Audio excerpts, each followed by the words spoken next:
Bugünkü müşavirədə biz kənd təsərrüfatının inkişafını müzakirə edəcəyik.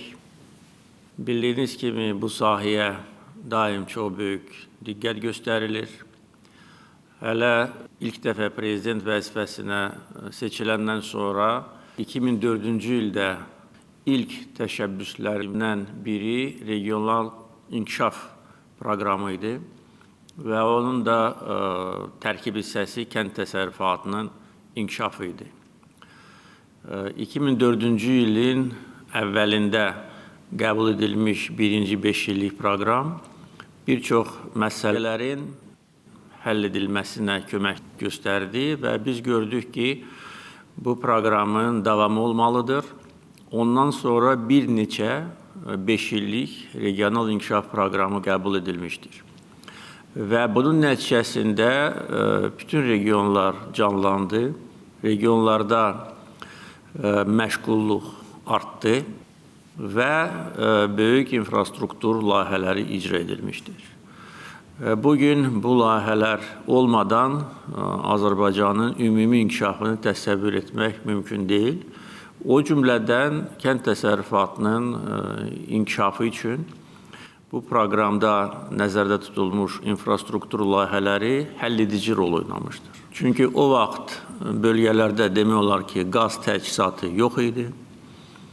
Elektrik təchizatı ilə nəinki regionlarda, Bakıda böyük problemlər yaşanırdı, hətta böyük fasilələr olurdu. Avtomobil yolları yararsız vəziyyətdə idi. Su ilə təchizat demək olar ki, tamamilə tükənmişdi. Yəni, kəndlərin dirçəldilməsi üçün və kəndlərdə yaşayan insanların yaşayış səviyyəsini yaxşılaşdırmaq üçün bu proqramın həlledici rolu olmuşdur. O ildən bu yana bölgələrdə geniş miqyaslı infrastruktur layihələri icra edildi. Əgər biz azad edilmiş torpaqları istisna etsək, bugün ölkə üzrə qazlaşmanın səviyyəsi 96%-dir. Elektrik təchizatı ilə heç bir yerdə heç bir problem yoxdur. Nəinki özümüzü təmin edirik, hətta bizim böyük ixrac potensialımız yaradılmışdır. Bir çox magistral və şəhərlər arası və kənd yolları inşa edilmişdir. Böyük su anbarları inşa edilmişdir. İlk növbədə Taxta Körpü, Şəmkirçay, Göytəpə və digər kanallar yenidən qurulmuşdur və bu proses davam etdirilir. Bir sözlə bölgələrin inkişafı və kənd təsərrüfatının inkişafı çox sürətlə getmişdir. Və bunun nəticəsində bir çox istiqamətlər üzrə kənd təsərrüfatı məhsullarının istehsalında böyük artım olmuşdur. Onu da bildirməliyəm ki, bu illər ərzində bir neçə dövlət proqramı qəbul edilmişdir. Üzümçülük, pambıqçılıq, fındıqçılıq, sitrusçuluq, digər istiqamətlər üzrə və bu sahələrə böyük təkan verilmişdir. Kənd təsərrüfatının inkişafı üçün subsidiyaların böyük əhəmiyyəti var. Onu da bildirməliyəm ki, Azərbaycan dünyada nadir ölkələrdəndir ki, geniş miqyaslı və çox çeşidli subsidiya mexanizmlərini tətbiq edir. Düzdür, burada da təkmilləşmə üçün imkanlar var və bu edilməlidir. Bu barədə də danışılacaq. Müxtəlif güzəştlər verilir, o cümlədən gübrə, yanacaq güzəştləri və bu da deyə bilərəm ki, dünyada nadir sayda olan ölkələrdə tətbiq edilir. Fermerlərə metodik tövsiyələr verilir və hər cür dəstək göstərilir. O cümlədən güzəştli kreditlərin verilməsi, dövlət xətti ilə bugün də həyata keçirilən bir çox layihələr təbii ki, kənd təsərrüfatının inkişafına böyük təkan vermişdir. Məsəl üçün, Əgər pambıqçılığı götürsək, vaxtilə 70-80-ci illərdə pambıq istehsalı Azərbaycanda ildən ilə artırdı. Amma sonra müəyyən səbəblərə görə faktiki olaraq bu sahə əldən gedirdi. Və həm məhsuldarlıq çox aşağı səviyyədə idi, haradasa maksimum 1 ton hektardan, köhnə dillə desək 10 sentner və pambıq istehsalı Azərbaycanda 20 min tona düşmüşdü. Görülmüş tədbirlər nəticəsində ildən ilə aparılan islahatlar nəticəsində bugün həm məhsuldarlıq artıb, həm də istehsal artıb. İndi bugün son nəticələrə görə 360 min tondan çox pambıq istehsal edilmişdir və pambıqçılıqda ixtisaslaşmış rayonlarda bunun kənddə yaşayan insanlar üçün çox böyük xeyri olmuşdur. Baramaçılıq faktiki olaraq əldən getmişdir. Görülmüş tədbirlər nəticəsində, dövlət dəstəyi nəticəsində baramaçılığı da biz bərpa etdik və bununla bağlı olan ipəkçilik də inkişaf etməyə başlamışdır. Və belə misallar çoxdur, yəni çox vaxt itirmək istəmirəm. Sadəcə olaraq bildirməliyəm ki, bir çox istiqamətlər üzrə bizim nəzərdə tutduğumuz vəzifələr icra edildi. Ancaq buna baxmayaraq, son vaxtlar kənd təsərrüfatı istehsalında dinamika məni qane etmir. Bir müddət bundan əvvəl Prezident Administrasiyasına, hökumətə göstəriş verildi ki, kənd təsərrüfatının inkişafına dair yeni dövlət proqramı hazırlansın, qəbul edilsin. Hər tərəfli olsun, əhatəli olsun, həm dövlət investisiyaları, həm özəl sektor tərəfindən cəlb ediləcək investisiyaları özündə ehtiva etməlidir. Proqram çox konkret olmalıdır və qısa müddətli olmalıdır. Və bugün müzakirə edəcəyimiz məsələlər bu proqramın qəbul edilməsi və icrası ilə bağlı olacaq. Mən əminəm ki, bu proqram icra ediləndən sonra bizim əsas hədəflərimiz tam yerinə yetiriləcəkdir.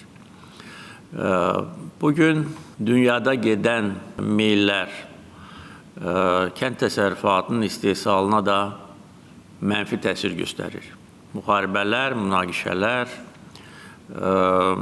nəqliyyat zəncirlərinin qırılması, enerji sektorundakı böhran, yanacaqla bağlı olan müəyyən çətinliklər bir çox ənənəvi istehsalçıları çətin vəziyyətə qoymuşdur və bunu nəzərə alaraq əlbəttə ki, hər bir ölkə öz ərzaq təhlükəsizliyi haqqında düşünməlidir və konkret addımlar atmalıdır.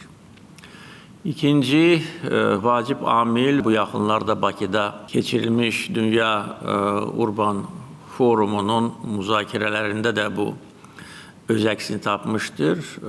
Geniş miqyaslı urbanizasiya, yəni kəndlərdən şəhərlərə olan axın. Bu təkcə bizim ölkəmiz üçün deyil, bütün ölkələr üçün xas olan mənfi meyldir. Ancaq bəzi ölkələr sadəcə olaraq bu məsələnin həlli üçün imkan tapa bilmir, yaxud da ki, düzgün strategiya işləyə bilmirlər. Biz isə elə etməliyik ki, kəndlərdən şəhərlərə yox, şəhərlərdən kəndlərə qayıdış prosesi başlasın. Və bunun üçün də əlbəttə ki, kəndlə şəhər arasındakı İstənilən istiqamətlər üzrə fərqlər azaldılmalıdır. Bax, qeyd etdiyim regional inkişaf proqramının və proqramlarının dediyim kimi bir neçə proqram qəbul edilmişdir. Məqsədi də o idi ki, bölgələrdə elə şərait yaradılmalıdır ki, insanlar orada yaşasınlar, qalsınlar, öz dədə-baba torpaqlarında çalışsınlar, ənənəvi fəaliyyətlə məşğul olsunlar, əkin, biçin, turizm imkanları və orada yəni xidmət sektoru da yüksək səviyyədə olmalıdır. Onu da bildirməliyəm ki, biz regional inkişaf proqramlarını icra etdikcə sosial infrastruktur layihələrini uğurlu icra etmişik. Bizim bütün rayon mərkəzlərində, şəhərlərdə müasir xəstəxanalar var. Məktəb tikintisi geniş vüsət almışdır. Düzdür, hələ yararsız vəziyyətdə məktəblər var, amma onların sayı ildən ilə azalır. Bizim 4000-dən çox məktəbimiz var. Bəlkə də biraz az, biraz çox. Onların aradasa deyə bilərəm ki, 80-85, bəlkə də 90% təmir edilib. Nə qədər məktəb tikilib. Ona görə bölgələrdə məşğulluğu artırmaq üçün və insanları torpağa daha bağlı etmək üçün biz kənd təsərrüfatının inkişafına yeni təkan verməliyik. Yenə də deyirəm, qəbul edilmiş proqramlar və qərarlar böyük dönüşə səbəb olub, ancaq son bir neçə il ərzində müşahidə edilən kənd təsərrüfatı inkişafında durğunluq əlbəttə ki, bizi düşündürür və bu məqsədlə dövlət proqramı hazırlanıb və qəbul ediləcək. Bununla əlaqədar bəzi rəqəmləri səsləndirmək istərdim. Bu, xüsusilə özəl sektora göndərilən siqnal və mesaj olacaq, çünki dövlət qurumları bu rəqəmləri bilirlər. Özəl sektor nümayəndələrinin də dövlət proqramının icrasında xüsusi rolu olmalıdır. Və burada biznes nümayəndələrinin əlbəttə ki, məsuliyyəti ön planda olmalıdır. Öz ölkələrinə olan bağlılıq və sərmayə qoyuluşu üçün daha münbit şərait olmalıdır. Əlbəttə ki, müxtəlif mexanizmlərdən də biz istifadə edəcəyik. Həm güzəştli kreditlər, həm digər alətlərdən istifadə etməliyik ki, Azərbaycan sahibkarlarının kənd təsərrüfatının inkişafına, sərmayə qoyulmasına daha böyük həcmdə nail olaq və eyni zamanda xarici investorları da biz həm məlumatlandırmalıyıq, həm də təşviq etməliyik. Çünki bugün bizim beynəlxalq əlaqələrimiz çox genişdir. Azərbaycanla əməkdaşlıq etmək istəyən ölkələrin sayı ildən ilə artır. Bizim çox yüksək reputasiyamız var dünya miqyasında, çox müsbət imicimiz var. Azərbaycan artıq dünyada orta gücə malik olan dövlət kimi tanınır və bir çox ölkələrin şirkətləri bizimlə əməkdaşlıq etmək istəyirlər müxtəlif sahələrdə. Və biz əlbəttə ki, bütün şirkətlərə, o cümlədən xarici investorlara qanun çərçivəsində lazımi şərait yaradırıq. Ancaq eyni zamanda xarici şirkətləri bizə lazım olan sahələrə biz cəlb etməliyik. Ona görə burada səsləndirəcəyim rəqəmlər həm yerli, həm xarici investorlara bir mesajdır. Beləliklə, bizim istehsalımızla bağlı özümüzü təmin etmə əmsalı və bəzi rəqəmlər səsləndiriləcək. Buğda istehsalı. Biz cəmi 55% səviyyəsində özümüzü buğda ilə təmin edirik və əfsuslar olsun ki, bu əmsal artmır. Biz elə yerində sayırıq. Neçə ildir ki, elə bu səviyyədə bizdə buğda istehsal olunur. Baxmayaraq ki, çox böyük təkan verilmişdir, bir çox aqroparklar yaradılmışdır və onu da bildirməliyəm ki, aqroparkların yaradılması kənd təsərrüfatının inkişafında çox böyük rol oynamışdır. Buna baxmayaraq, buğda istehsalı və onun özünü təmin etmə əmsalı bizdə artmır. Daxili istehsal 1 milyon 573 min ton, ithal 1 milyon 267 min ton. Bax, bu ithalı biz azaltmalıyıq. Təbii ki, bizim coğrafiyamızı nəzərə alaraq, əkin sahələrini nəzərə alaraq, digər kənd təsərrüfatı məhsullarının yetişdirilməsinin zəruriliyini nəzərə alaraq, biz hədəf qoymamalıyıq ki, 100% özümüzü ərzaq buğdası ilə təmin edək. Ancaq hər halda 55% qəbul edilməz rəqəmdir və bu mütləq artmalıdır. Digər dənlilər üzrə vəziyyət prinsipi etibarilə müsbətdir. 95% özümüzü təmin edirik və ithal da çox cüzidir. Dənli paxlalılar. Daxili istehsal 23 min ton, ithal 15 min ton. Yəni, özümüzü təmin etmə indeksi 63%'dir. Kartof 91% özümüzü təmin edirik. 160 min ton ithal edirik. Ancaq onu da bildirməliyəm ki, 71 min ton da ixrac edirik. Ona görə burada kəsir o qədər də böyük deyil.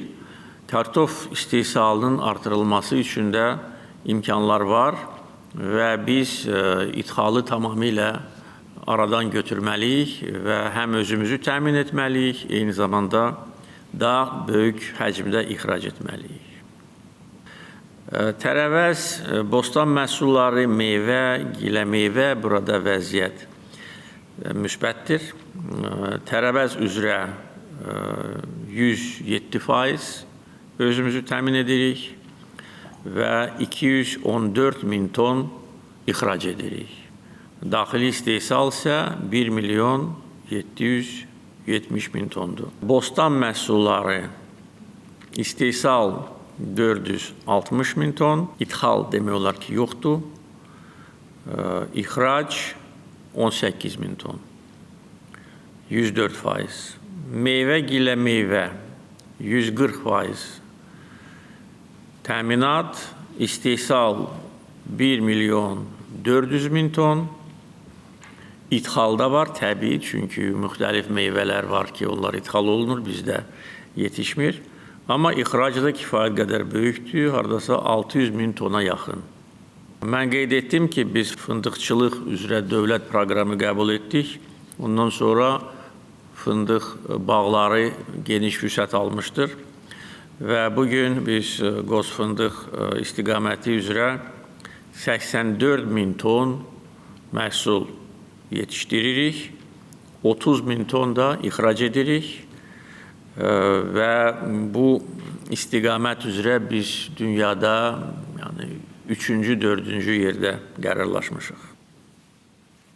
Üzüm istehsalı, özümüzü təmin etmə misalı 92%. İstehsal 211 min ton, ithal 28, ixrac da var, ixrac da 10 min.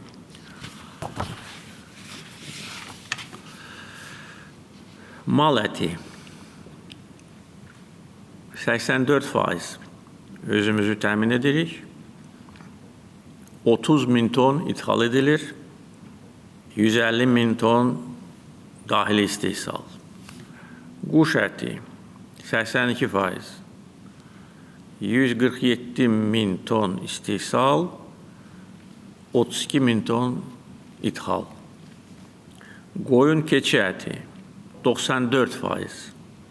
İstehsal 88, ithal 5 min ton. Yumurta 2 milyard 340 min ədəd istehsal olunur, ithal yoxdur, ehtiyac yoxdur. İxrac isə 90 milyon ədəddir. Balıq və balıq məhsulları 81%. Təminat 23 min ton ithal. İxrac 7. Bitki yağları özümüzü təmin edirik 52%. Kərə yağı 62%. İstehsal 26, ithal 20, ixrac 4000 ton. Çay 86%. İstehsal 11.000 ton, ithal 2.500, ixrac 1000 tona yaxın. Duz özümüzü təmin edirik, ixrac edirik 20.000 ton, daxili istehsal 80. Un 95%, daxili istehsal 1.364.000 ton, ithal 95, ixrac 28. Makaron məmulatları daxili istehsal 34.000, ithal 18, ixrac 14.000 ton, ümumi təminat 89%. Şəkər 102% özümüzü təmin edirik və 96.000 ton ixracımız var. Bu rəqəmləri mən qeyd etdiyim kimi investorlar üçün səsləndirirəm və onları dəvət edirəm ki, bax bizdə bugün ithal olunan məhsulların istehsalına onlar töhfə versinlər. Bəzi vəzifələrlə əlaqədar aşağıdakıları deyə bilərəm. Ərzaq təhlükəsizliyi ilə əlaqədar artıq bildirildi. Burada təkcə müharibələr və nəqliyyat zəncirlərinin qırılması deyil, iqlim dəyişikliyi də rol oynayır. Bütün bunları biz də müşahidə edirik. May ayında Bakıda hər halda belə yağışın yağmasını mən xatırlamıram.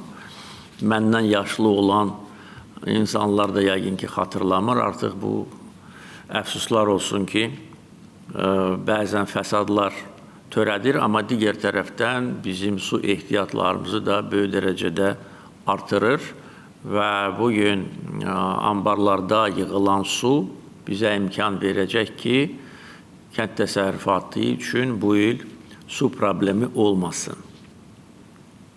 Torpaqlardan səmərəli istifadə məsələsi və burada məqsəd maksimum məhsuldarlığı artırmaq və torpaqların dəqiq analizini aparmaq ki, hansı ərazidə, hansı torpaq sahəsində, hansı məhsulun yetişdirilməsi daha məqsədə uyğun ola bilər. Burada əlbəttə ki, rayonlaşma məsələləri çox önəmlidir, amma bilirəm ki, bəzi hallarda bir rayonda fərqli torpaq sahələrində torpağın keyfiyyəti də fərqlidir. Ona görə demək ki, filan rayonda ancaq bu məhsul yetişdirilsin, başqa məhsul yetişdirilməsin, düzgün olmaz.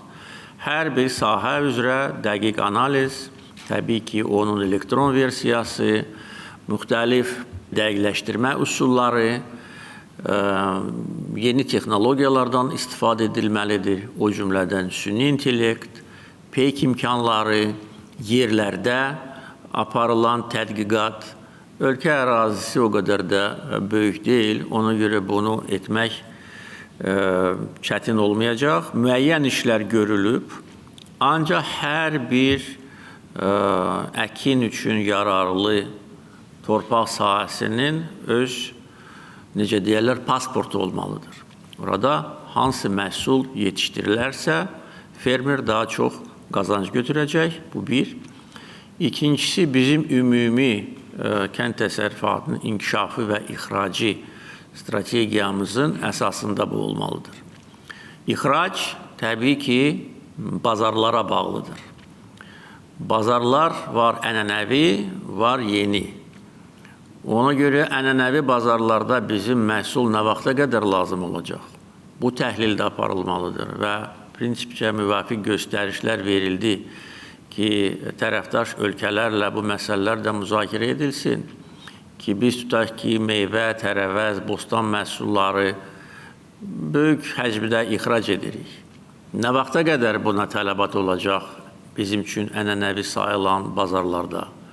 Çünki indi bir çox ölkələr ərzaq təhlükəsizliyi ilə məşğuldurlar. Düzdür, bəzi ölkələrdə iqlim imkan vermir ki, müxtəlif meyvələr yetişdirilsin. Ancaq hər halda bizim ixracımız bazarlara bağlı olmalıdır. Ona görə subsidiyalar veriləndə əlbəttə bu amillər nəzərə alınmalıdır. Daxili tələbatın bağlanması və ixrac imkanlarının genişləndirilməsi. Ona görə subsidiyalar da çox çevik olmalıdır. Bəlkə də hər il yenidən baxılmalıdır. Həm rayonlar üzrə, həm yetişdirilən məhsul üzrə. Yəni bir dəfə bu məhsula bu qədər subsidiya veririk də 10 il bu davam edir. Belə olmaz. Yəni bu çox çevik mexanizm olmalıdır. Bu da təbii ki, bütün aidiyyəti qurumlar tərəfindən nəzərə alınmalıdır. Kənd təsərrüfatı texnikası ilə təminat. Bu istiqamətdə də çox böyük işlər görülmüşdür. Son 20 il ərzində biz faktiki olaraq öz texnika parkımızı tamamilə yenidən formalaşdırdıq. Köhnədən qalan texnikalar demək olar ki, artıq yoxdur. Və burada da dövlət kifayət qədər fermerlər üçün qəbul edilən şərtlər ortaya qoyub. O cümlədən biz özümüz də indi kənd təsərrüfatı texnikasını istehsal edirik və gələcəkdə bu istiqamətdə əlavə addımlar atılacaq. Gübrə istehsalının artırılması.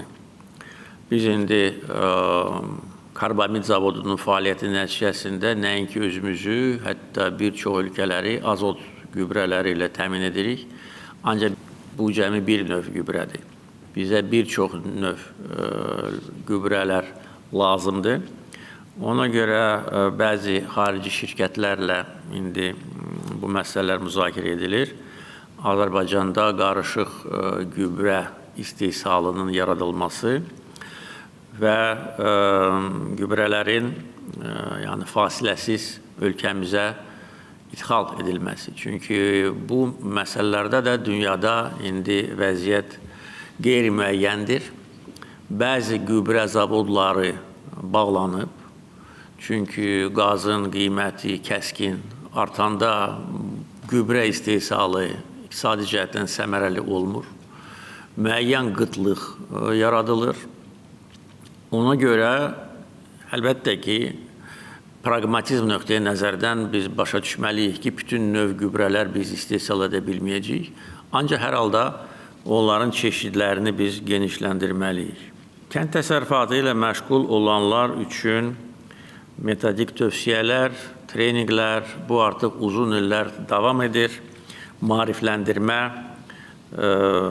prosesi və sığorta məsələləri, yəni ki, bütün bunları daha da təkmil şəkildə biz həyata keçirməliyik. Kənd təsərrüfatının inkişafı ilə əlaqədar biz birinci proqramı qəbul edəndə soyuducu anbarların yaradılması məsələsi çox kəskin dayanmışdır.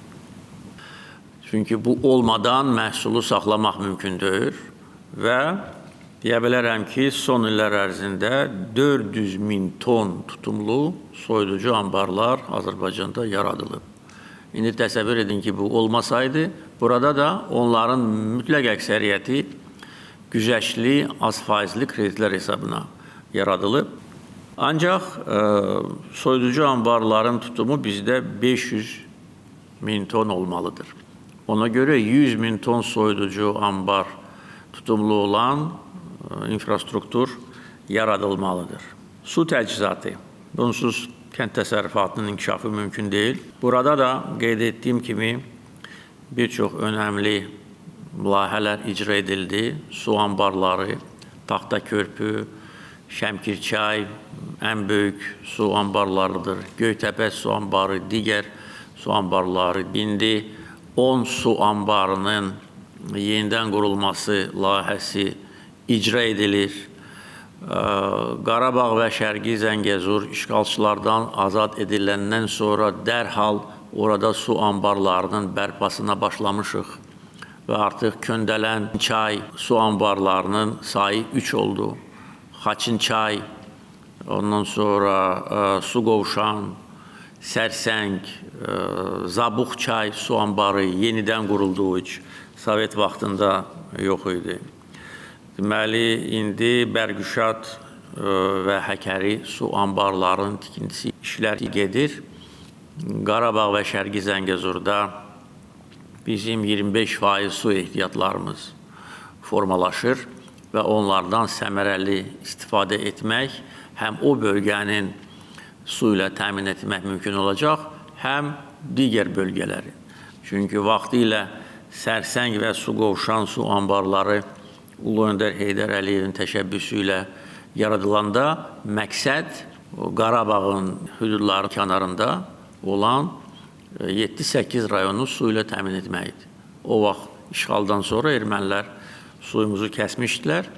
İndi bir kanal fəaliyyətdədir, digər kanalın tikintisi davam edir və beləliklə 8 rayona haradasa 100.000 hektar torpağa su veriləcək. Şirvan kanalı, bunun tikintisinə biz, yəni beton kanal olaraq başlamışıq və yəqin ki, gələn il artıq istifadə veriləcək. Bu da böyük həcmdə torpaq sahələrini su ilə təmin edəcək. Bu barədə bugün məruzə ediləcək.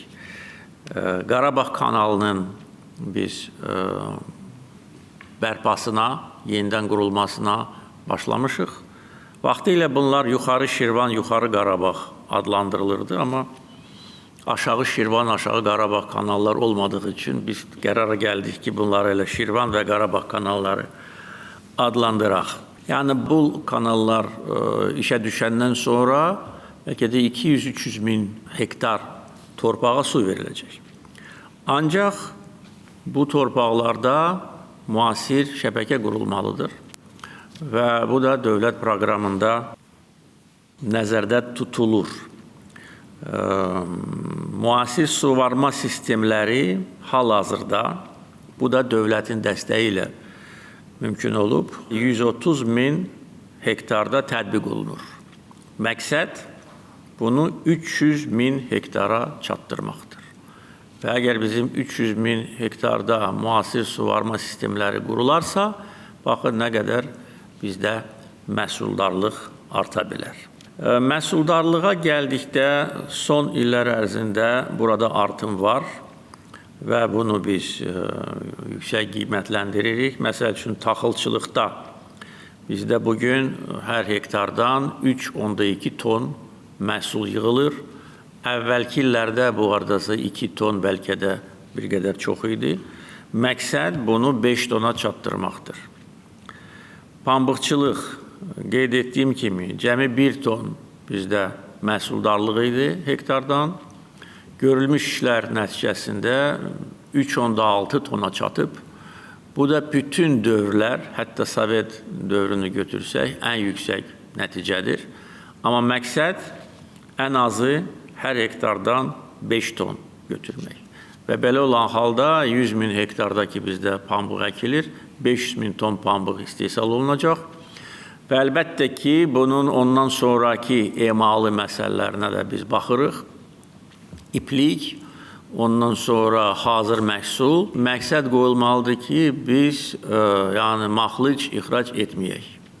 Hazır məhsul istehsal edək, ixrac edək.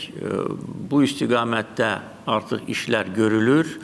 Yeni fabrikalar qurulmalıdır və investorları mən buna dəvət edirəm. İntensiv bağçılıq.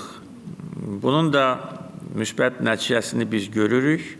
O cümlədən azad edilmiş torpaqlarda, Ağalı kəndinin yaxınlığında salınmış meyvə bağı, mən bu yaxınlarda Zəngilanda olarkən mənə məlumat verildi ki, artıq oradan ixrac da olunur. Yəni, intensiv bağçılıq xüsusilə meyvə yetişdirilən bölgələrdə əsas prioritet olmalıdır və burada məqsəd qoyulur ki, yeni 20 min hektarda intensiv bağçılıq səviyyəsində bağlar qurulsun. İstixana kompleksləri. Bugün bizim 1500 hektarı əhatə edən istixanalarımız var. 500 hektar əlavə olunmalıdır. Və burada da əlbəttə ki, ilk növbədə özəl sektorun fəaliyyətinə biz arxalanırıq. Ət, süd, quş əti 100% özümüzü təmin etməliyik. Mən rəqəmləri qeyd etdim, haradasa 80-90% səviyyəsindədir. Bunu 100%-a çatdırmaq üçün mən hesab edirəm ki, imkanlar var. Və bu proqram qeyd etdiyim kimi qısa müddətli olmalıdır. 2026-2030-cu illəri əhatə edəcək. Nəzərə alsaq ki, 2026-cı ilin demək olar ki, yarısı artıq arxada qalır. Bu proqramın icrası üçün cəmi 4 il yarım qalır. Buna görə dövlət xətti ilə proqramın maliyyələşdirilməsi üçün vəsait bu il ayrılmalıdır. Hökumətə tapşırıram ki, vəsait tapılsın və özəl sektorla da müxtəlif qurumlar, təbii ki, Kənd Təsərrüfatı Nazirliyi, hökumət, ondan sonra Prezident Administrasiyası, İqtisadiyyat Nazirliyi, digər qurumlar fəal işləməlidirlər. Təxmini hesablamalar aparılıb, əlbəttə ki, indidən bunu demək çox çətindir. Amma təxmini hesablamalar göstərir ki, dövlət xətti ilə nəzərdə tutulan tədbirlərin həyata keçirilməsi üçün 2 milyard manatdan çox vəsait lazım olacaq. Özəl sektorun payı isə haradasa 3 milyard manatdan çox olacaq. Çox böyük rəqəmdir. Xüsusilə nəzərə alsaq ki, cəmi 4 il yarım ərzində bunu biz həyata keçirməliyik. Ona görə proqram qəbul ediləndən dərhal sonra işlərə biz başlamalıyıq. Majnun Mamadov, Minister of Agriculture, and Zor Mikhailov, Chairman of the Azerbaijan State Water Resources, also addressed the meeting. The meeting continued with discussions